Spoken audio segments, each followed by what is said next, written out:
So we talked a lot about be-back process and owner marketing process. We'll do more training on those later on what those are. And we talked about internet sales. There really are 8 must-have processes for any dealership who's in an appointment-driven culture.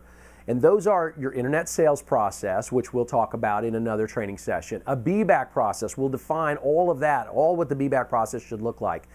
You should have an owner marketing process, right? So this is a process that says at 18 months, 24 months, 30 months, 36 months, ad infinitum, we're going to call the prospect. We're going to make 5 calls or 10 calls during the month, whatever our process calls for. We're going to send certain emails. We're going to write certain letters. That's a written process. That's one of the processes we need. If you're going to have an appointment-driven culture, you need a lease turn-in process, a process where we contact these people who are leasing vehicles from us today or from our manufacturer today. We start talking to them early on, maybe 6 months before, on how our lease turn-in is going to work and make sure that they understand they need to have an appointment. What we can't have them do is have them ground that car somewhere else, right? So we need a process for that.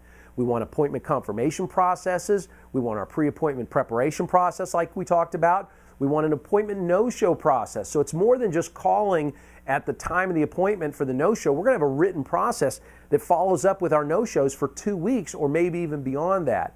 And then finally, we need a monthly broadcast email process because we're going to send out emails to our entire database that are appointment driven.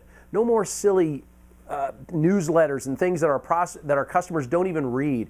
Instead, we're going to send them coupons that they can use, and we're going to send them information on their vehicles specifically, and it's going to be in a broadcast format so that everybody gets it, but maybe we do segment it somewhat so that truck owners get this and car owners get that and SUV owners get whatever, but we can't do any of that unless it's in writing. So those are the 8 must-have processes.